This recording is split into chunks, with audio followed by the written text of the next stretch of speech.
আসসালামু আলাইকুম শিক্ষার্থী বন্ধুরা, ক্ষণিকের বিদ্যালয়ের পক্ষ থেকে তোমাদেরকে স্বাগতম। 16 days MIST admission programme 2021 chemistry lecture 1। আজকের আমাদের আলোচ্য বিষয় গুণগত রসায়নের প্রথম অংশ। চলো শুরু করা যাক। তাহলে আমরা প্রথমে দেখতে পাচ্ছি মূল কণিকা। পরমাণু নিউক্লিয়াসে মূল কণিকা হিসেবে 3 ধরনের কণিকা থাকে। 1 স্থায়ী কণিকা, 2 অস্থায়ী কণিকা, 3 যৌগিক বা কম্পোজিট কণিকা। স্থায়ী কণিকার মধ্যে এখানে আছে ইলেকট্রন, প্রোটন আর নিউট্রন। ইলেকট্রন, প্রোটন আর হলো নিউট্রন।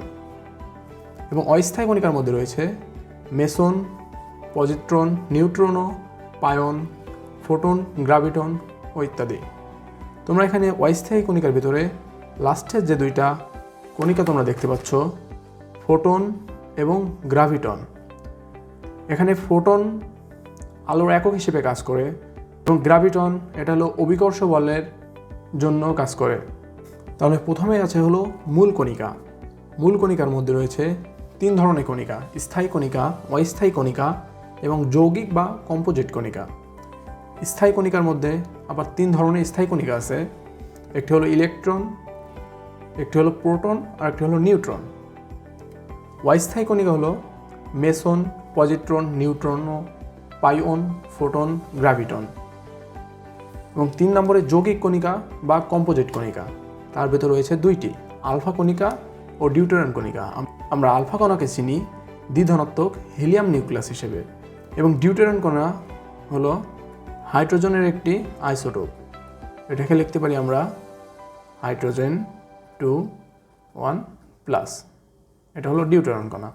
স্থায়ী কণিকাগুলোর প্রোটন, নিউট্রন এবং ইলেকট্রনের ক্ষেত্রে দেখি, প্রোটনের প্রকৃত ভর হলো 1.673 গুণ 10⁻⁻27 কেজি, এবং নিউটনের প্রকৃত ভর হলো 1.675 গুণ 10⁻⁻27 কেজি, এবং ইলেকট্রনের প্রকৃত ভর হলো 9.11 গুণ 10⁻31 কেজি।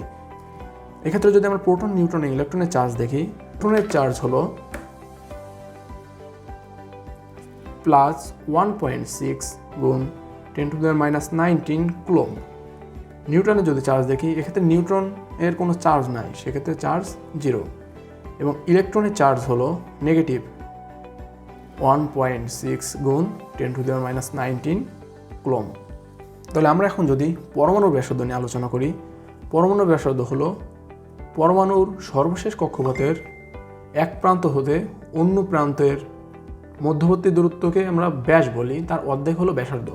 তাহলে আমরা যদি এটার ক্ষেত্রে দেখি, এই প্রান্ত থেকে এই প্রান্ত যদি ব্যাস হিসেবে কাউন্ট করি, তাহলে এর অর্ধেক পরিমাণ দূরত্ব হলো পরমাণুর ব্যাসার্ধ। পরমাণুর ব্যাসার্ধ আমরা সাধারণত জানি 10⁻⁻8 সেন্টিমিটার বা 10⁻10 মিটার। নিউক্লিয়াসের ব্যাসার্ধ, এক্ষেত্রে নিউক্লিয়াসের ব্যাসার্ধ হলো পরমাণুর কেন্দ্রে যে নিউক্লিয়াস থাকে তার ব্যাসার্ধ। সেক্ষেত্রে নিউক্লিয়াসের ব্যাসার্ধের ক্রম হয় 10⁻14 মিটার থেকে 10⁻15 মিটার ক্রমের। আমরা আসি AMU। AMU মানে হলো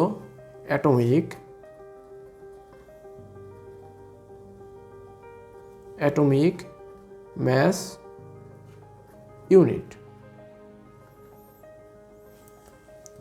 AMUর সংজ্ঞা হলো কার্বন 12 আইসোটোপের 1/12 অংশের ভরকে 1 AMU বলে।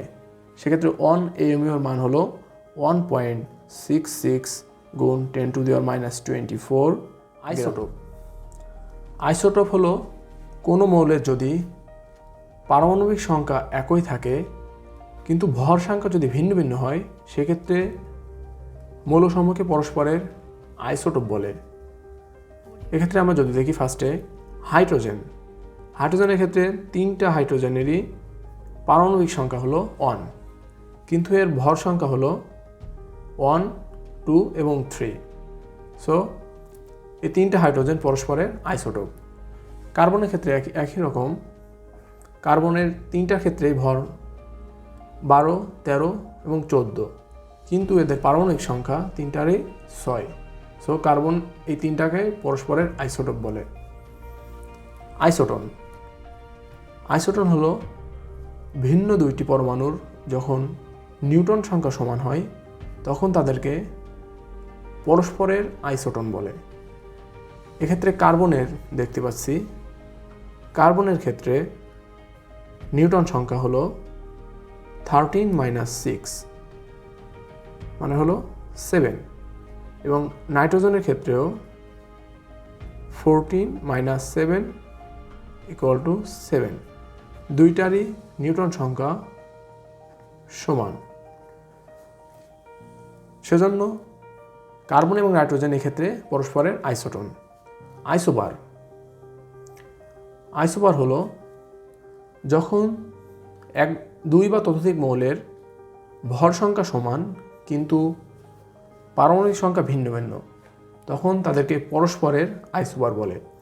আমরা যদি দেখি সোডিয়াম এবং ম্যাগনেসিয়াম, দুইটার ক্ষেত্রে ভর একই 24, এবং সোডিয়ামের ক্ষেত্রে পারমাণবিক সংখ্যা হলো 11, ম্যাগনেসিয়ামের পারমাণবিক সংখ্যা হলো 12, সেক্ষেত্রে এরা পরস্পরের আইসোবার।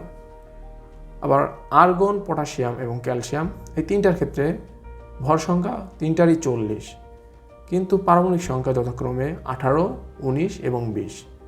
যেহেতু পারমাণবিক সংখ্যা তিনটার ক্ষেত্রে ভিন্ন ভিন্ন কিন্তু ভর সংখ্যা সমান, সেজন্য এরা পরস্পরের আইসোবার। আইসোস্টার। আইসোস্টার একটা তোমাদের নতুন টপিকস, এটা হয়তো আগে কখনো পড়ো নাই, কিন্তু আইসোস্টার হলো কোনো অণু, এক্ষেত্রে কোনো পরমাণু না, অণুতে দুইটা অণুর ক্ষেত্রে যদি ইলেকট্রন সংখ্যা সমান হয় সেক্ষেত্রে তাদের পরস্পরকে আইসোস্টার বলে। আমরা এখন ফার্স্টেরটা যদি দেখি, কার্বন মনোঅক্সাইড, এক্ষেত্রে কার্বনের ইলেকট্রন সংখ্যা হলো 6টি এবং অক্সিজেনের ইলেকট্রন সংখ্যা হলো 8টি, তাহলে দুইটা মিলে হয় 14টি। সায়ানাইডের ক্ষেত্রে যদি দেখি, কার্বনের ইলেকট্রন সংখ্যা হলো 6টি, নাইট্রোজেনের ইলেকট্রন সংখ্যা হলো 7টি, এবং এক্ষেত্রে যেহেতু একটি ইলেকট্রন নেগেটিভ চার্জ হিসেবে আসে সেজন্য অতিরিক্ত একটা ইলেকট্রন আছে, তাহলে টোটাল ইলেকট্রন হচ্ছে 14টি। তাহলে এক্ষেত্রে কার্বন মনোঅক্সাইড এবং সায়ানাইড আয়ন পরস্পরের আইসোস্টার। আইসোইলেকট্রিক। আইসোইলেকট্রিক হলো যখন দুটি ভিন্ন পরমাণু বা আয়নের ক্ষেত্রে ইলেকট্রন সংখ্যা অর্থাৎ শেষ কক্ষপথে ইলেকট্রন সংখ্যা যখন সমান হয় তখন তারা পরস্পরের আইসোইলেকট্রিক হয়।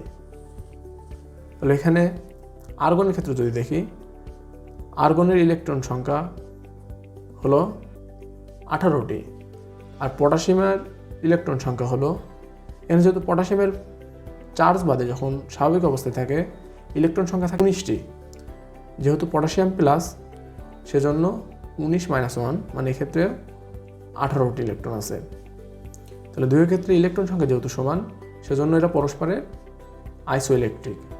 আরেকটা উদাহরণ যদি দেখি, নিয়ন এবং অ্যালুমিনিয়াম 3+, এক্ষেত্রে নিয়নের ইলেকট্রন সংখ্যা হলো 10টি এবং অ্যালুমিনিয়ামের ক্ষেত্রে স্বাভাবিক অবস্থায় ইলেকট্রন সংখ্যা হলো 13টি, কিন্তু যেহেতু এখানে 3+ আছে মানে 3টা ইলেকট্রন এখানে নাই, সো এখানে ইলেকট্রন সংখ্যা অ্যালুমিনিয়ামের ক্ষেত্রে, অ্যালুমিনিয়াম 3+-এর ক্ষেত্রে 10টি। তাহলে নিয়ন এবং অ্যালুমিনিয়াম 3+ হলো পরস্পরের আইসোইলেকট্রিক। আমরা এখন যদি একটি আইসোটোপের উপর একটি যদি ম্যাপ দেখি,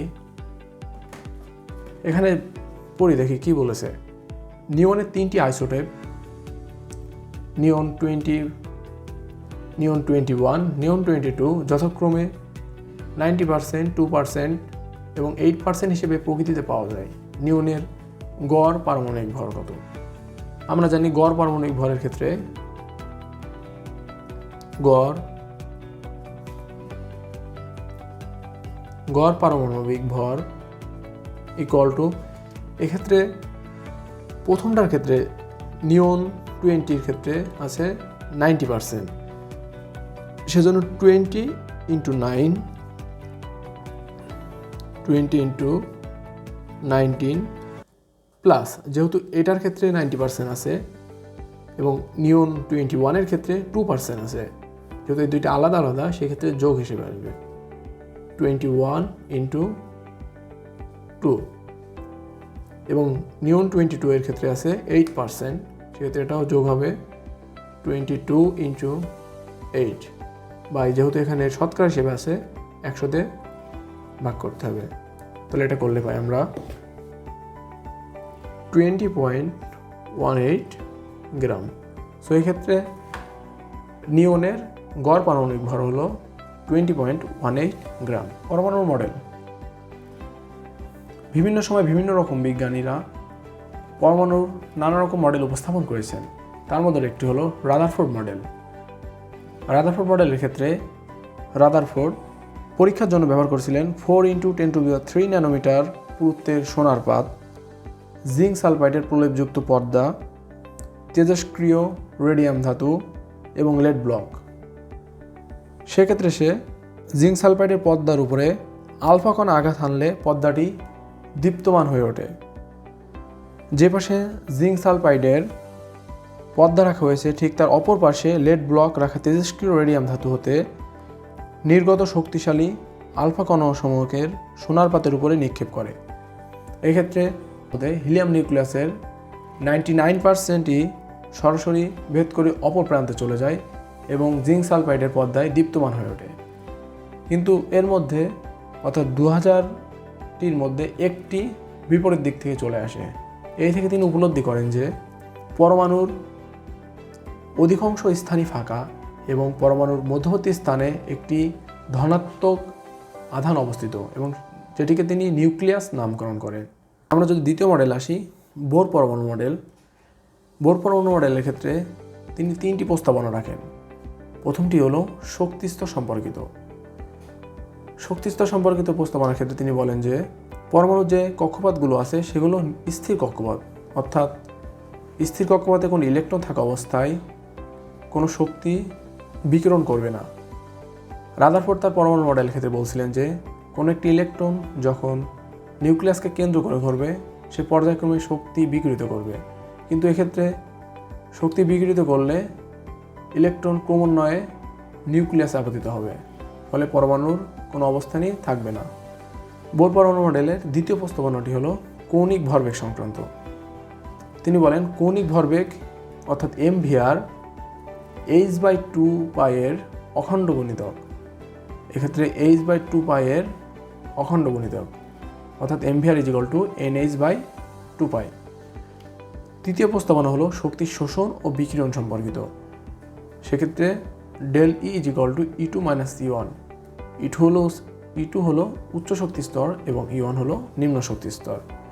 এক্ষেত্রে যদি দেখি পরমাণু মডেলের ক্ষেত্রে যখন কোনো একটি পরমাণুতে একটি ইলেকট্রন নিম্ন শক্তি স্তর থেকে উচ্চ শক্তি স্তরে যায় তখন ইলেকট্রনটি শক্তি শোষণ করে, এবং যখন ইলেকট্রনটি উচ্চ শক্তি স্তর থেকে নিম্ন শক্তি স্তরে আসে তখন ইলেকট্রনটি শক্তি বিকিরণ করে।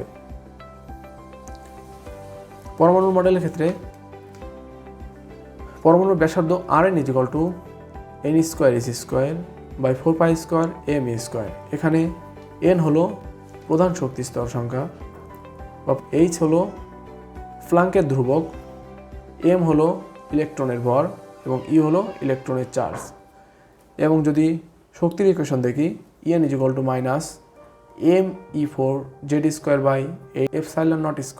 -me²/2 এখানে m, e, ns এগুলো একই রকম Rn এর মতন।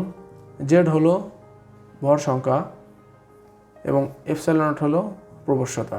এটার মান হলো 8.854 × 10⁻²২। যদি আমরা এখন ডি ব্রগলির সমীকরণ দেখি সেক্ষেত্রে ডি ব্রগলির সমীকরণ হলো λ = h/p বা h/mv।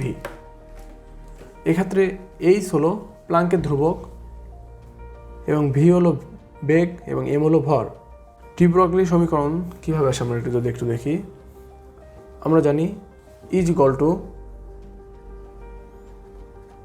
mc², আবার আমরা জানি E = h/nu। এখন দুইটা যদি একসাথে দেখি। mc square is equal to H new বা mc square is equal to H new equal to কি জানি সি বাই ল্যামডা। তাহলে এখানে পুরোটা যদি ক্যালকুলেশন করি সেক্ষেত্রে আসে lambda is equal to H by MC. এক্ষেত্রে সি আর ভি হলো সমান, অর্থাৎ সি এক্ষেত্রে আলোর বেগ আর ভি হলো এমনি অন্য কোনো স্বাভাবিক আলোর বেগ, আর এটা হলো সি হলো সূর্যের আলোর বেগ।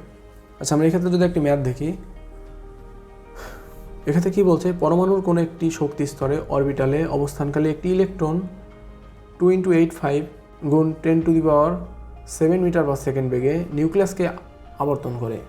ঘূর্ণনের সময় ইলেকট্রনের তরঙ্গ দৈর্ঘ্য কত? এক্ষেত্রে আমরা ডি ব্রগলির সমীকরণ থেকে জানি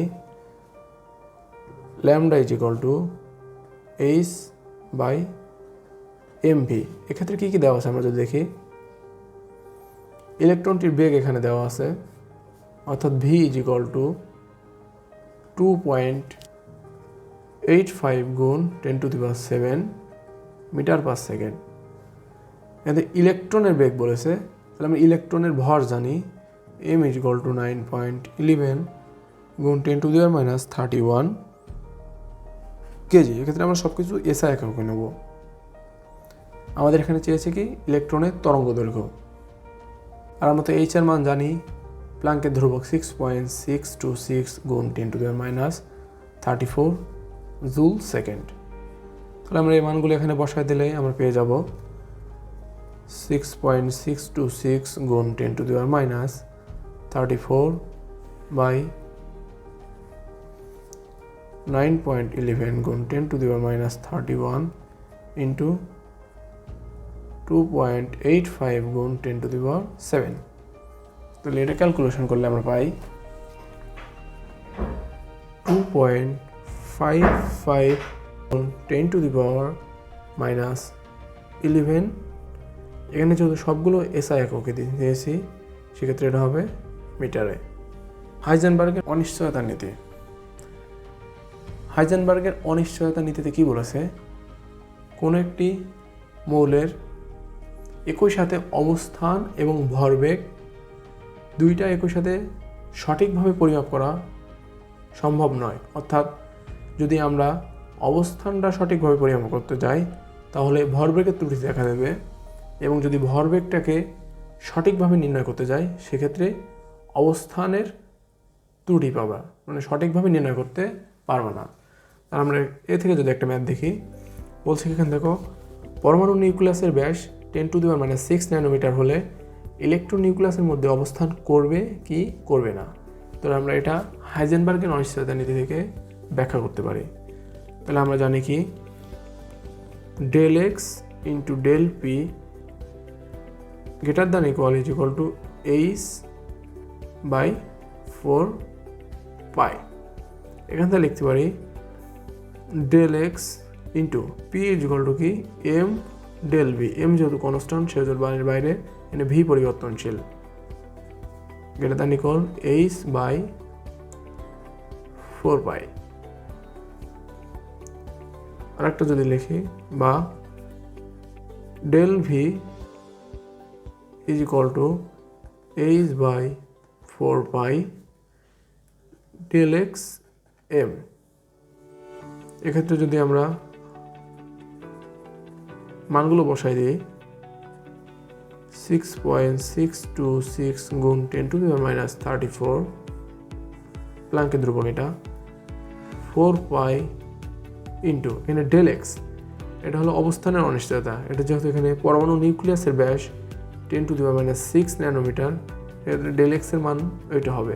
এটাকে যদি মিটারে করি 10⁻15 হবে, ইন্টু m হলো ইলেকট্রনের ভর 9.11 গুণ 10⁻31 কেজি।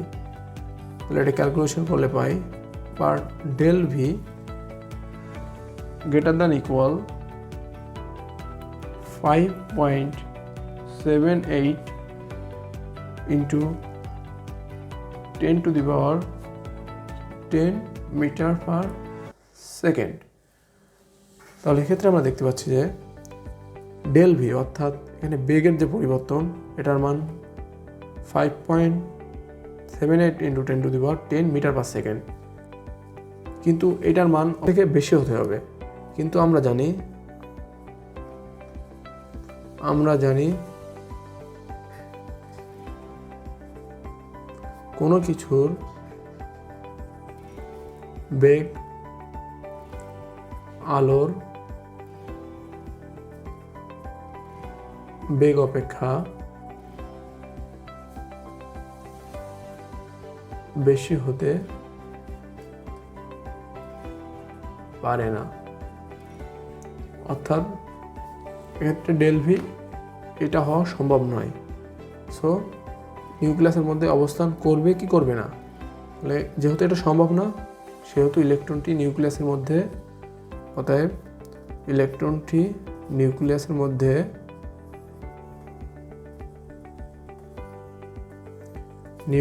মধ্যে অবস্থান করবে না, কারণ যেহেতু এটা পসিবল না। তাহলে আমরা যদি নেক্সট টপিক্সে আসি, কোয়ান্টাম সংখ্যা। এটা খুবই গুরুত্বপূর্ণ। কোয়ান্টাম সংখ্যার সংজ্ঞা হলো যেসব সংখ্যা দ্বারা পরমাণুর মধ্যে বিভিন্ন শক্তি স্তর ও উপশক্তি স্তর কোথায় কিভাবে ইলেকট্রনগুলো অবস্থান করবে, ইলেকট্রনগুলো স্পিন এবং কোন অক্ষ বরাবর ঘুরবে, এসব এর পূর্ণাঙ্গ ধারণা দেওয়া যায়, তাদেরকে কোয়ান্টাম সংখ্যা বলা হয়। তো কোয়ান্টাম সংখ্যা হলো 4 প্রকার। 1 নম্বর হলো প্রধান কোয়ান্টাম সংখ্যা। প্রধান কোয়ান্টাম সংখ্যা যাকে প্রকাশ করা হয় n দ্বারা। এটা কোনগুলা? প্রধান কোয়ান্টাম সংখ্যা হলো যেগুলো শক্তি স্তর, এক্ষেত্রে n এর মান 1, 2, 3... অর্থাৎ প্রধান শক্তি স্তর হলো প্রধান কোয়ান্টাম সংখ্যা। 2 হলো সহকারী কোয়ান্টাম সংখ্যা। সহকারী কোয়ান্টাম সংখ্যা এটাকে প্রকাশ করা হয় L দ্বারা। L এর মান 0 থেকে n-1 পর্যন্ত। অর্থাৎ এটা যদি আমরা লিখি তাহলে হবে একটা 1 এর ক্ষেত্রে হলো 0, 2 এর ক্ষেত্রে হবে 0, 1, 3 এর ক্ষেত্রে হবে 0, 1, 2, এভাবে বাড়তে থাকবে। 3 নম্বর যদি দেখি, চৌম্বক কোয়ান্টাম সংখ্যা, এটাকে প্রকাশ করা হয় m দ্বারা। m এর মান হলো l এর মানের উপর নির্ভরশীল, অর্থাৎ এক্ষেত্রে হবে এটা 0 হবে, এই 0 এর ক্ষেত্রে 0, বাট 1 এর ক্ষেত্রে হবে -1 + 1, এটার ক্ষেত্রে 0 এর ক্ষেত্রে 0, 1 এর ক্ষেত্রে -1, 0, সেখানে একটা মাঝখানে 0 হবে, 0 + 1, এবং 2 এর ক্ষেত্রে -2, -1, 0, +1, +2, এভাবে বাড়তে থাকবে। আর 4 নম্বর হলো স্পিন কোয়ান্টাম সংখ্যা, এটাকে s দ্বারা প্রকাশ করা হয়। এইটা হলো হয় +1/2 না হলে -1/2। যদি ঘড়ির কাঁটার, অর্থাৎ ঘড়ির কাঁটা বলতে হলো এখানে ঊর্ধ্বমুখী, কারণ ঘড়ির কাঁটা বিপরীত দিক, এটা ঘড়ির কাঁটার বিপরীত দিক যদি হয় সেক্ষেত্রে মান হবে +1/2, আর যদি ঘড়ির কাঁটার দিকে হয় সেক্ষেত্রে স্পিন কোয়ান্টাম সংখ্যার মান হবে -1/2। তাহলে এটার জন্য হলো +1/2, এটার জন্য হলো -1/2। তাহলে আমরা যদি কোয়ান্টাম সংখ্যার উপর একটা ম্যাথ দেখি, এক্ষেত্রে বলেছে সালফারের 16তম ইলেকট্রনের জন্য 4টি কোয়ান্টাম সংখ্যা বের করো। তাহলে আমরা ফার্স্টে সালফারের ইলেকট্রন বিন্যাস যদি দেখি, সালফার হলো 16, এটা ইলেকট্রন বিন্যাস করলে হয় 1s2, 2s2, 2p6, 3s2, 3p4। এখানে 16তম ইলেকট্রন, তাহলে আমরা 16তম ইলেকট্রন, এখানে হলো 16তম ইলেকট্রন বলতে বোঝাইছে সর্বলাস্টের ইলেকট্রন। আচ্ছা, আমরা যদি পি অরবিটালের ক্ষেত্রে যদি দেখি ইলেকট্রন প্রবেশগুলো, পি উপস্তরে 3টি অরবিটাল আছে, এই 3টি। এক্ষেত্রে এটা হলো 0, এটা হলো +1 0 আর এটা হলো -1। তাহলে পি অরবিটালের ইলেকট্রন প্রবেশগুলো যদি দেখি, ফার্স্ট এন্টার ক্ষেত্রে এটা 1 নম্বর ইলেকট্রন, এটা 2 নম্বর ইলেকট্রন, এটা 3 নম্বর ইলেকট্রন। এখানে যেহেতু 16তম ইলেকট্রন বলেছে, 16তম ইলেকট্রন হলো P4, অর্থাৎ এখানকার 4th ইলেকট্রন হলো 16তম। তাহলে প্রথম যেহেতু 3টা প্রবেশ করছে, চতুর্থ ইলেকট্রন ফার্স্ট এটা প্রবেশ করবে, এটা হবে নিচের দিকে। তাহলে আমি কোয়ান্টাম সংখ্যা যদি নির্ণয় করতে যাই, তাহলে দেখো n, যেহেতু 4টা কোয়ান্টাম সংখ্যা, তাহলে n হলো প্রধান শক্তি স্তরের মান। এখানে প্রধান শক্তি স্তর আছে কি 3, তাহলে n এর মান হবে 3। l এর মান যদি দেখি, এখানে l এর মান হলো n এর উপর নির্ভরশীল, অর্থাৎ l হলো n-1, অর্থাৎ 2টি হবে। কিন্তু যেহেতু এখানে উপস্থান হলো p এর ক্ষেত্রে l হলো 1, কারণ আমরা জানি s এর ক্ষেত্রে l এর মান হলো 0, p এর ক্ষেত্রে হলো 1, d এর ক্ষেত্রে হলো 2, f এর ক্ষেত্রে হলো 3। তাহলে এক্ষেত্রে যেহেতু p অরবিটালে প্রবেশ করছে, সো এক্ষেত্রে l এর মান 1। m এর মান হবে, এখানে m এর মান চতুর্থ ইলেকট্রনের জন্য দেখো m এর মান হলো +1, যেহেতু +1 প্রবেশ করেছে, তাহলে এটা হবে m হলো +1। এবং s এর মান হবে, যেহেতু চতুর্থ ইলেকট্রন নিম্নমুখী হিসেবে প্রবেশ করেছে, সেক্ষেত্রে s এর মান হলো -12। তাহলে 16তম ইলেকট্রনের জন্য 4টি কোয়ান্টাম সংখ্যা হলো 8। এটা খুবই গুরুত্বপূর্ণ, অনেক সময় এটা বিভিন্ন MCQ-তে এসে থাকে। আচ্ছা, আমরা যদি পরের টপিকে আসি, পরমাণুর ইলেকট্রন বিন্যাস। আচ্ছা, পরমাণুর ইলেকট্রন বিন্যাসের ক্ষেত্রে কয়েকটি নীতি আছে। যদি ফার্স্টের নীতিটা দেখি, আহ্বান নীতি। আহ্বান নীতিতে কী বলছে, পরমাণুতে বিদ্যমান ইলেকট্রনগুলো প্রথমে সর্বনিম্ন শক্তিসম্পন্ন অরবিটাল পূরণ করবে এবং পরে ক্রমান্বয়ে উচ্চ স্তর শক্তিসম্পন্ন অরবিটাল পূরণ করবে। এখন শক্তি স্তর কোনটা হলো উচ্চ স্তর এবং কোনটা নিম্ন স্তর কীভাবে বুঝবো? এটার মান হলো n+l এর উপর নির্ভর করে। যেটার ক্ষেত্রে n+l এর মান বড়, সেটা হলো উচ্চ শক্তি স্তর। তাহলে আমরা বিভিন্ন রকম যদি দেখি যে উপস্তর আছে কীরকম 1s2 বা হলো 2s, 3d, 4f আছে, 2p। আচ্ছা, এক্ষেত্রে হলো এটার ক্ষেত্রে যদি n+l দেখি, এক্ষেত্রে n এর মান হলো 1, l এর মান হলো 0, সো এটা দুইটা যোগ করলে হয় 1। এক্ষেত্রে n এর মান হলো 2, l এর মান হলো 0, তাহলে এটার মান হবে 2। এর ক্ষেত্রে যদি দেখি n এর মান হলো 3 এবং l এর মান হলো 2, তাহলে 3 + 2 হয় 5। এর ক্ষেত্রে n এর মান 4 এবং l এর মান হলো 3, তাহলে দুইটা করলে হয় 7। এর ক্ষেত্রে n এর মান হলো 2, l এর মান হলো 1, দুইটা যোগ করলে হয় 3। তাহলে আমরা এই কটাকে যদি ক্রম অনুসারে সাজাই, তাহলে সবচেয়ে নিম্ন হলো 1, মানে এটা হলো 1s, তার থেকে বড় হলো, যেহেতু এটা 2 তাহলে 2s, তারপরে এখানে 3 মানে 2p, তারপর হলো 5 এটার জন্য 3d, আর এটা হলো 7 এটা হলো 4f। এভাবে আমরা হলো কোনটা উচ্চ শক্তি স্তর আর কোনটা নিম্ন শক্তি স্তর সেটা নির্ণয় করতে পারি। তো আমরা যদি দুইটা ইলেকট্রন বিন্যাস দেখি, ফার্স্টে হলো ক্রোমিয়াম-24। ক্রোমিয়াম-24 ইলেকট্রন বিন্যাস 1s2, 2s2, 2p6, 3s2, 3p6, 3d, 4s2। এখানে তো 10টি, 18, 20, যেহেতু 24 এখানে, তাহলে হলো 3d4। যেহেতু 4s 3d নিম্ন শক্তি স্তর, সেহেতু এখানে দুইটা আগে প্রবেশ করেছে। কিন্তু ক্রোমিয়ার ক্ষেত্রে ভিন্নতা পরিলক্ষিত হয়, কারণ কোনো অবস্থা যখন অর্ধপূর্ণ বা সম্পূর্ণপূর্ণ অবস্থায় থাকে সেক্ষেত্রে মৌলের স্থায়িত্ব বৃদ্ধি পায়। সেজন্য 3d4 না হয়ে 3d5 হলে ডিতে যেহেতু সর্বোচ্চ ইলেকট্রন 10টি ধরে, 3d5 হলে অর্ধপূর্ণ অবস্থা থাকবে, সেজন্য এটা অধিক পরিমাণ স্থায়ী হবে। সেক্ষেত্রে এটা হলো সঠিক নয়। এই ইলেকট্রন বিন্যাস এটা হলো সঠিক নয়। সঠিক কী হবে?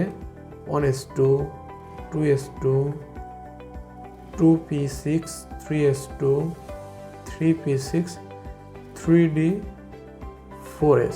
3d যেহেতু অর্ধপূর্ণ অবস্থায় অধিক পরিমাণ স্থায়িত্ব অর্জন করে, 3d5 হবে এবং 4s থেকে সে একটা ইলেকট্রন নিয়েছে যেহেতু, সেক্ষেত্রে 4s অন হবে। এটা হলো কারেক্ট।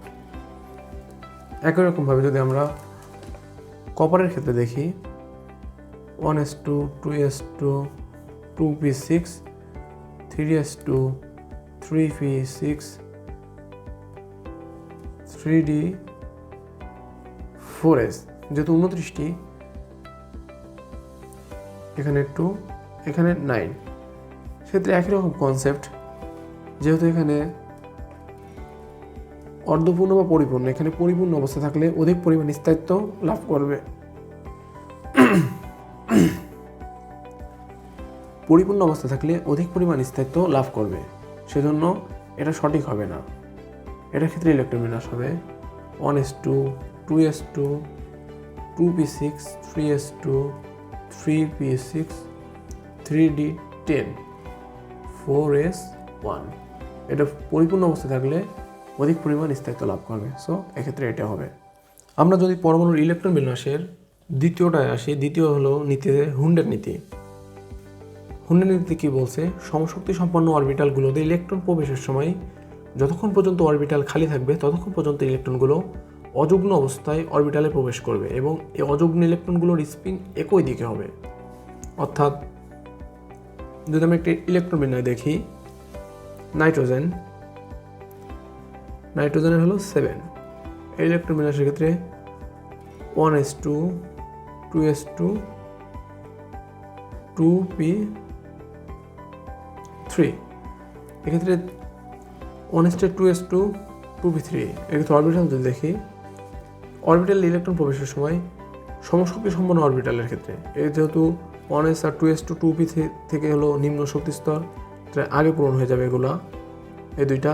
কিন্তু 2p3 এখানে 3টা ইলেকট্রন প্রবেশ করেছে, কিন্তু পি এর ক্ষেত্রে প্রবেশের ক্ষেত্রে ফার্স্টে হলো একটা ইলেকট্রন প্রবেশ করলো, সেকেন্ডে দ্বিতীয় ইলেকট্রন প্রবেশ করলো, থার্ড ইলেকট্রন প্রবেশ করলো। কিন্তু এক্ষেত্রে কখনোই এখানের ক্ষেত্রে যদি এরকম হয়, ফার্স্ট এখানে প্রবেশ করলো, সেকেন্ডটা এখানে প্রবেশ করলো, থার্ড এখানে প্রবেশ করলো, এক্ষেত্রে এটা হবে না। যেখানে বলা হয়েছে ইলেকট্রন প্রবেশের সময় যতক্ষণ পর্যন্ত অরবিটাল খালি থাকবে ততক্ষণ পর্যন্ত ইলেকট্রনগুলো অযুগ্ম অবস্থায় প্রবেশ করবে। যেহেতু এখানে একটা খালি রয়েছে কিন্তু এখানে অলরেডি যুগ্ম অবস্থায় প্রবেশ করেছে, সো এটা সঠিক নয়। যদি আরেকটা দেখি আমরা নিয়নের ক্ষেত্রে যদি দেখি, নিয়ন হলো 10, 1s2 2s2 2p6, এক্ষেত্রে এই দুইটা যেহেতু এটা হচ্ছে নিম্ন শক্তি স্তর, এটা আগেই প্রবেশ করে যাবে, এটার ক্ষেত্রে কোনো সমস্যা নাই। 2p6 ফার্স্টের ক্ষেত্রে ইলেকট্রনগুলা প্রথম ইলেকট্রন, দ্বিতীয় ইলেকট্রন, তৃতীয় ইলেকট্রন, চতুর্থ ইলেকট্রন এখানে প্রবেশ করবে, পঞ্চম এখানে, ষষ্ঠটা এখানে। আরেকটা কথা বলেছিল যে স্পিনগুলো একইমুখী হবে, অর্থাৎ স্পিন এখানে যেহেতু দেখো সবগুলো উপরের দিকে আছে, কিন্তু এটা যদি আমি এরকম দিতে চাই, একটা উপরে একটা নিচে আবার একটা উপরে, এটার ক্ষেত্রে এটা কখনো সঠিক নয়। হবে কি স্পিনগুলো একইমুখী হবে।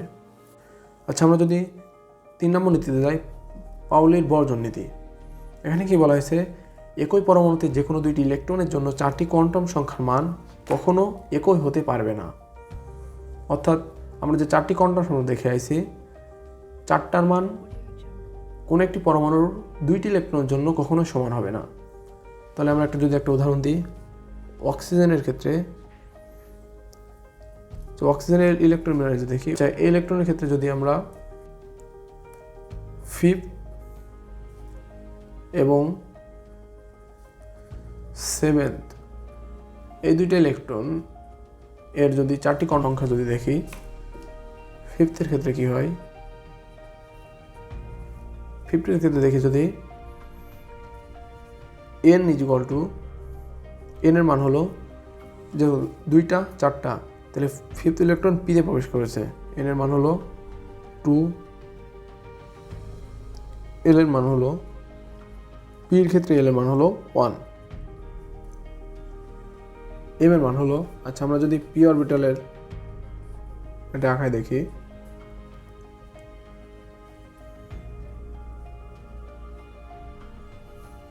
এটা হলো +1 0 -1, এক্ষেত্রে m এর মান হলো, যেহেতু এখানে 5th ইলেকট্রন হলো প্রথম ইলেকট্রনটা, এটার ক্ষেত্রে m এর মান হলো +1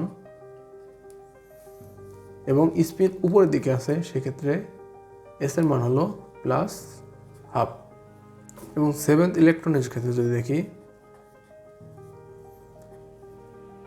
n এর মান 7th ইলেকট্রন হলো এখানে, যেহেতু মোট ইলেকট্রন 8টি, 7th ইলেকট্রন হলো 80, 7th ইলেকট্রন, তাহলে n এর মানের ক্ষেত্রে হলো 2, l এর মান ক্ষেত্রে l এর মান হলো, যেহেতু p অরবিটাল, সো এটার ক্ষেত্রে l এর মান 1, m এর মান হলো -1 এবং s হলো ইলেকট্রন উপর দিকে আছে +12।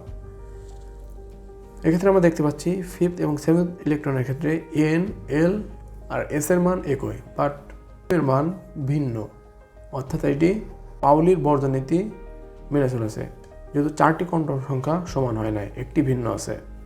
আচ্ছা আমরা এখন যদি তড়িৎচুম্বকীয় বর্ণালী দেখি, তড়িৎচুম্বকীয় যদি কোনো রশ্মির ক্ষেত্রে বেগ হলো v = f ল্যাম্বডা, এখানে v হলো বেগ, f হলো ফ্রিকোয়েন্সি, এটা হলো তরঙ্গ দৈর্ঘ্য এবং একক দৈর্ঘ্যে তরঙ্গ সংখ্যা v = 1/λ, অর্থাৎ কোনো একক দৈর্ঘ্যের ভিতরে কতটি তরঙ্গ অবস্থান করছে সেটা হলো মোট তরঙ্গ সংখ্যা। আচ্ছা এটা মনে রাখার জন্য একটি শর্টকাট টেকনিক আছে। দৃশ্যমান আলোর ক্ষেত্রে ক্রম মনে রাখার জন্য বে নি আ সহ গলা, বেতে হলো বেগুনি, লাতে হলো লাল। আচ্ছা এটার ক্ষেত্রে আমি যদি তরঙ্গ দৈর্ঘ্য দেখি, এটাও মনে রাখার জন্য একটা সহজ টেকনিক আছে। কীভাবে মনে রাখবা, দেখো বেগুনির ক্ষেত্রে এটা মনে রাখবা, এই সিকোয়েন্সটা মেনে চলবা। ফার্স্ট হলো লিখবা 38, তারপর হলো 43, 38, 43, 45, 50, 57, 59, 78। আচ্ছা এখানে 59 থেকে 63, এটা 63 এবং এখানে হবে 78, প্রত্যেকটায় একটা করে 0 দিয়ে দেওয়া এবং এগুলো সব হলো ন্যানোমিটারে। দেখো কী হলো, বেগুনি থেকে নীল, এটার রেঞ্জ হলো 380 ন্যানোমিটার থেকে 430 ন্যানোমিটার।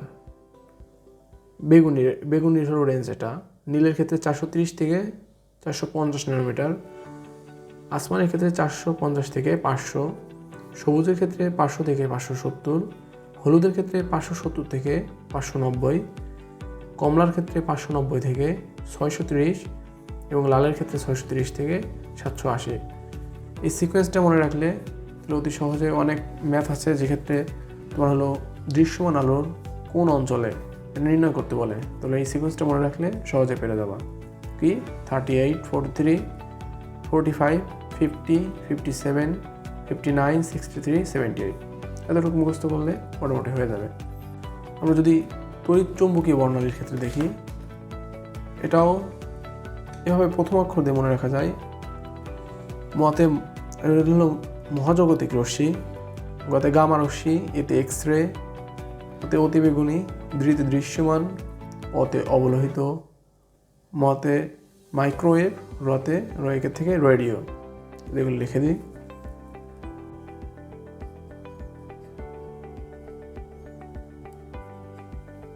আমরা যদি একটি ম্যাপ দেখি, কোনো একটি তরঙ্গের তরঙ্গদৈর্ঘ্য 5 মিটার এবং প্রতি মিনিটে একটি নির্দিষ্ট বিন্দু দিয়ে 45টি তরঙ্গ অতিক্রম করে, তরঙ্গটির গতিবেগ কত? যেখানে দেওয়া আছে দেখো তরঙ্গদৈর্ঘ্য অর্থাৎ lambda is equal to 5 metre এবং যদি প্রতি মিনিটে একটি নির্দিষ্ট বিন্দুতে 45টি তরঙ্গ অতিক্রম করে, ফলে এখানে যেহেতু নির্দিষ্ট সময়ে 45টি তরঙ্গ অতিক্রম করে, তাহলে এটা হলো কম্পাঙ্ক। 45 সাইকেল, যেহেতু সাইকেল পার কি প্রতি মিনিট, এটা হলো কম্পাঙ্ক। তাহলে আমার কী চেয়েছে? তরঙ্গটির গতিবেগ। আমরা জানি V is equal two F lambda 5 into 45 225। এখানে যেহেতু এফ এর মান 45 সাইকেল পার মিনিট আছে, এটাকে আমরা সেকেন্ডে আনবো। তাহলে 45/60 হলো CY সাইকেল পার সেকেন্ড। তাহলে এক্ষেত্রেও 60 দিয়ে ভাগ হবে।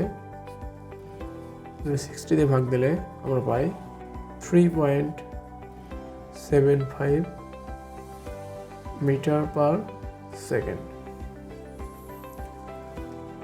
আচ্ছা, তাহলে আমরা আরেকটা যদি ম্যাথ দেখি, কোনো একটি বিকিরিত আলোর তরঙ্গ দৈর্ঘ্য 5 × 10⁻12 অ্যাংস্ট্রম, ফোটনের শক্তি কিলোজুল পার মোল এককে নির্ণয় করো।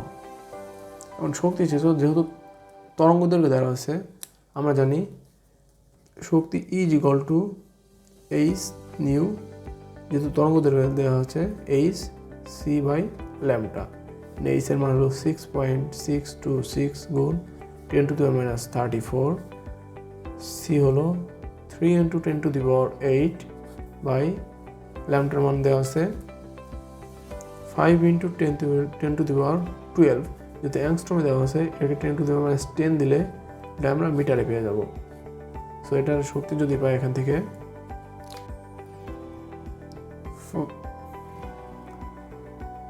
3 × 9756 গুণ 10⁻28 জুল।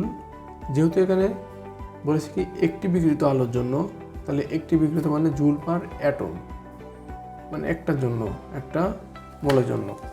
আর বলছে ফোটনের মোলের শক্তি কিলোজুল পার মোল, মানে এক মোলের ক্ষেত্রে কত কিলোজুল এককে। তাহলে আমরা এটাকে যদি কনভার্ট করি 3.9756 গুণ 10⁻28 জুল পার অ্যাটমকে যদি আমরা লিখতে পারি, এটাকে যদি অ্যাভোগাড্রোর সংখ্যা দিয়ে গুণ করে দেওয়া হয়, তাহলে আমরা জুল পার মোল পাবো। যেহেতু 1 মোল = 6.023 গুণ 10⁻23 অ্যাটম।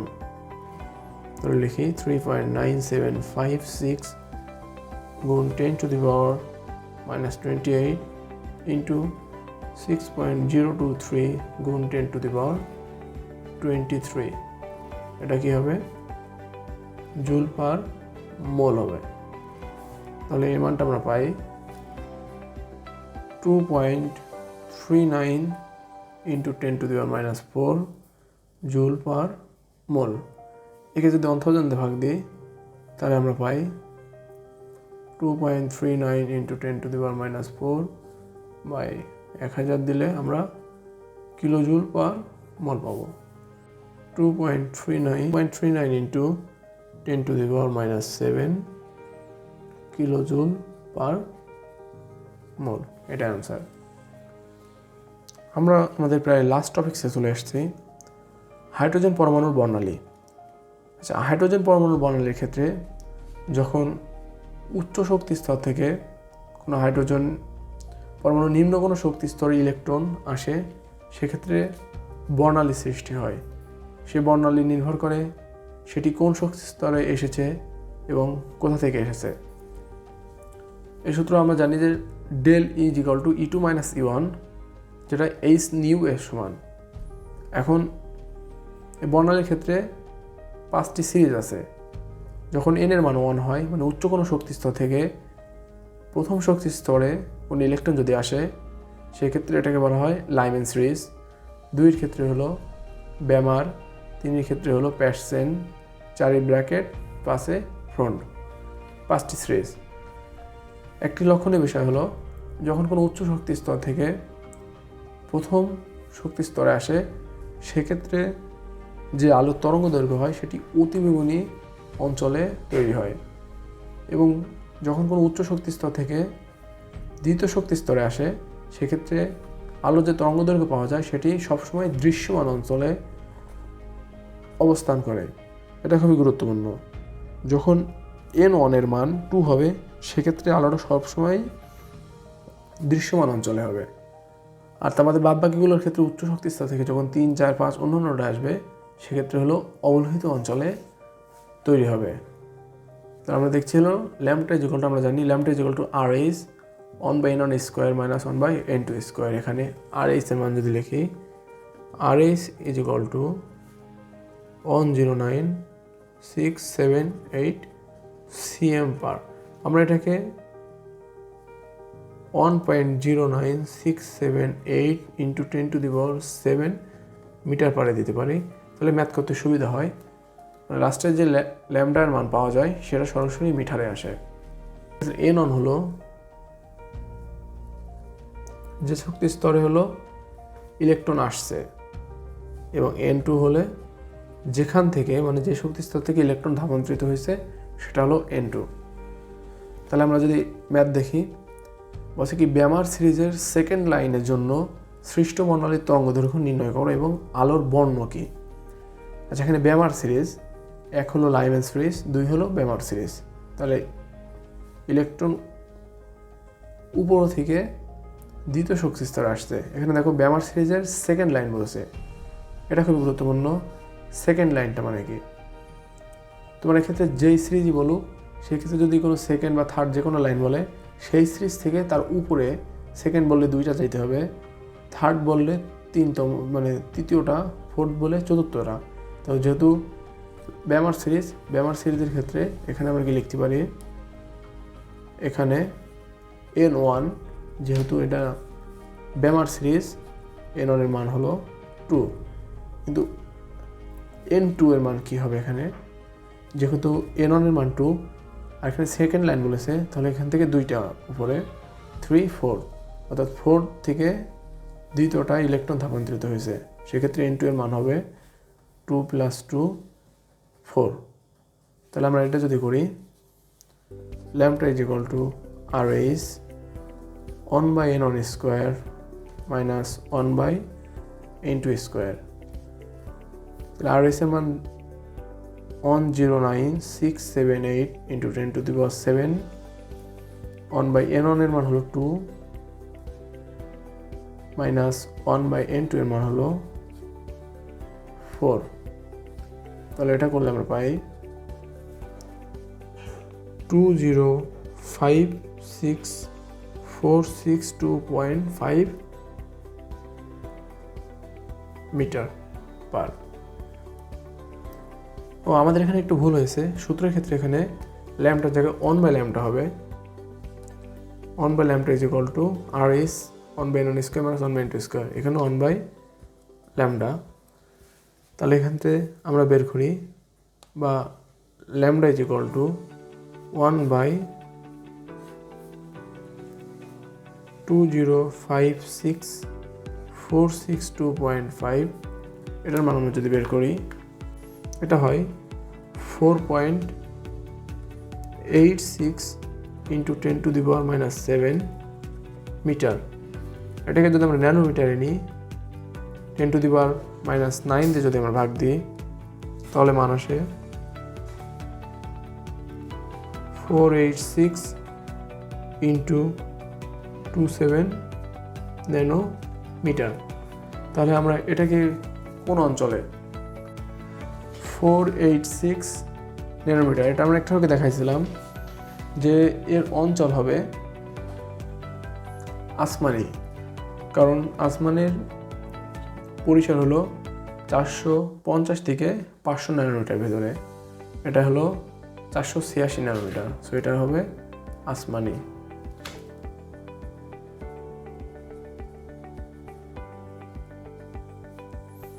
সো তোমরা এইভাবে এই ম্যাথগুলো সহজে সলভ করতে পারবা।